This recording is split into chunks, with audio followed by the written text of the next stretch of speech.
We want to increase your child's attention to you. And why is that important? Well, in ASD, what we often see is the children are going to be more focused on the objects than us. We want to increase the number of opportunities to learn from us. And learning requires paying attention to people. So the first thing we're going to do is we're going to figure out what is the spotlight of your child's attention. It's two things usually. So the first one is manipulating objects or playing with objects a certain way, or have a really, really high interest in certain objects. The next one is lively physical games, right? A lot of them really like the roughhousing and those types of games. Not necessarily at their attention to us, but to the actual roughhousing. So what we want to figure out first is what our child likes in many different parts of the day. Because what we want to do is not just for them to learn while you're sitting down playing with toys. We want them to learn throughout the day in many different activities. So that can be toy or object play. It can be during social play. Meal times are really good. Caregiving, like diaper changes, getting their shoes on, bath time. Those are all very, very core times that we can interact with our child. Household chores, I don't like that one myself because I don't do them. So I don't get my kids involved in those a lot. But so what I want you to think about is, what does your child like about those things? They probably don't like the same things that your older child might have liked, or that your other grandkid might have liked, or that other kids that you see at the playgroup like doing with the toys. So that's what you want to find out. You want to figure out, so you want to watch them and see, what do they like doing with it? Do they like lining them up? Is that what they like doing with it? I have one friend who really liked socks and mittens, and it was shaking them around, right?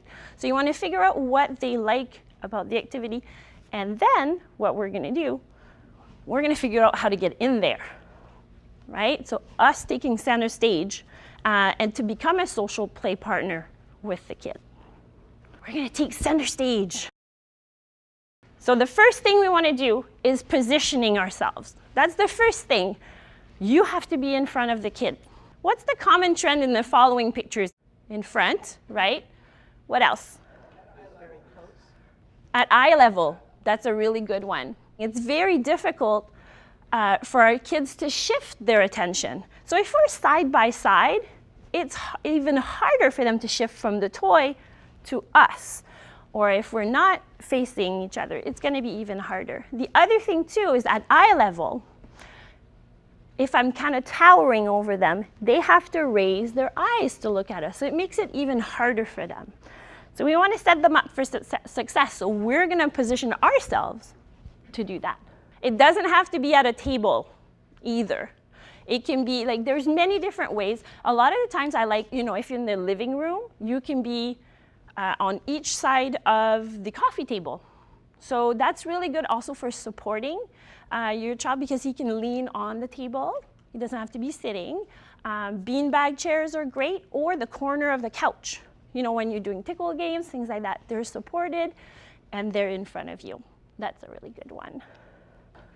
Why would I not suggest this one? There's no face-to-face. The most important thing, yes, it's for social, right? So that we can share experiences. The other thing too, I want to see what he's looking at. What is he looking at in the book?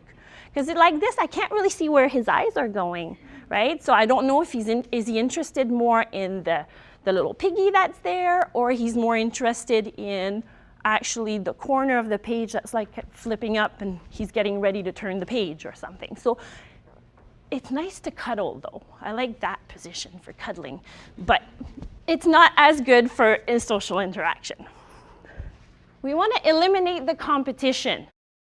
The electronic toys, they'll have the button. It's much more fun to press that 50 times in a row than actually play together.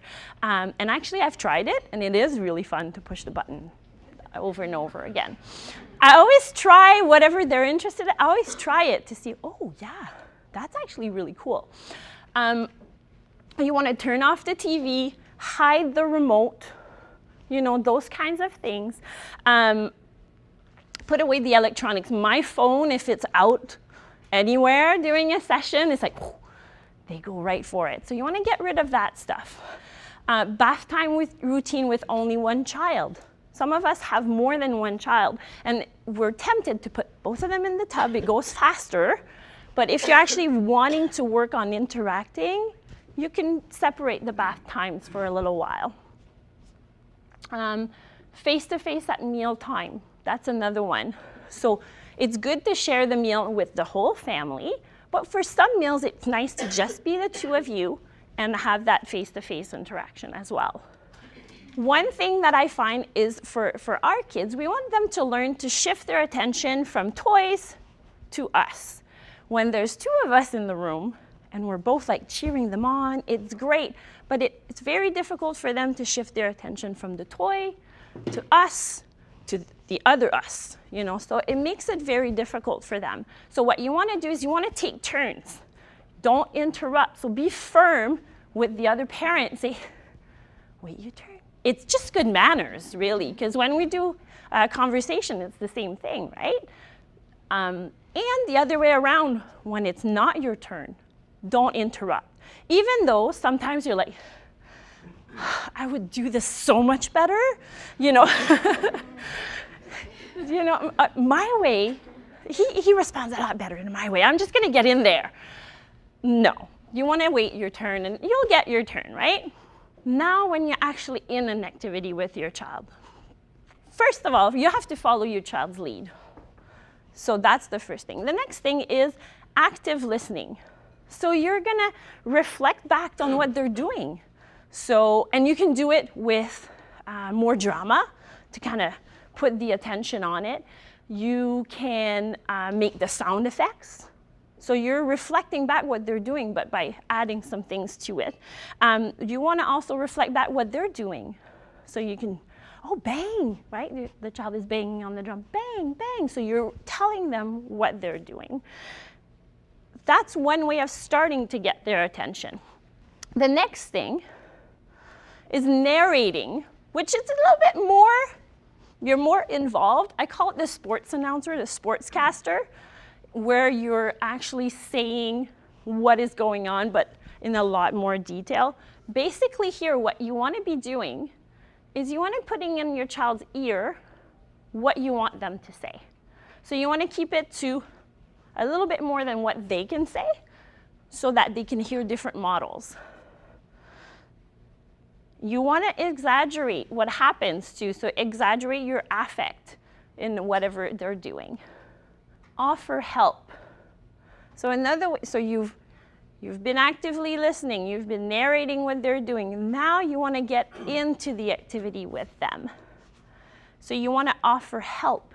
One way that I like doing, those really independent kids, they want to do everything themselves. You're not allowed to touch the toys. You have some of those? Yeah. One way that I do it is I get really sneaky and I create temptations, or what I call sabotage. So they need me to do the activity. So they can't turn it on themselves. It's tricky. Wind-up toys are great. The balloon, blowing up balloons, they can't do that. They need your help. Putting things in containers so that they need your help. And you want to offer your help right away, as soon as they show you that they need it, so that they can see you as the person that makes things happen. So if you do it fast, they'll be like, whoa, okay. And they'll probably give it to you again for you to do it again. One of your jobs is to imitate your child. A lot of us, we want to teach. We want to show them what to do, right? Do you guys have that feeling like you want to get in there and show them what to do? Well, this is the opposite. To get their attention on you, you want to imitate them. So you want to show them that you care about what they're doing, so you're going to imitate what they're doing. And I always say, as long as it's appropriate. So if your child is throwing something and it's not a ball and it could break, don't imitate that. But even if it doesn't make really a lot of sense to you what they're doing, you want to imitate them so that they see that they kind of get their attention to you. So I had one friend, let's pretend this is a book. I had one friend who liked to scratch the pictures. Well, I started by imitating the scratching, and as I got the child's attention, we moved the scratching the picture to tapping the picture to then later on pointing to the picture. If I had taken her hand right away to make her point, I would not have gotten her attention. So the teaching part might not have happened till a lot later.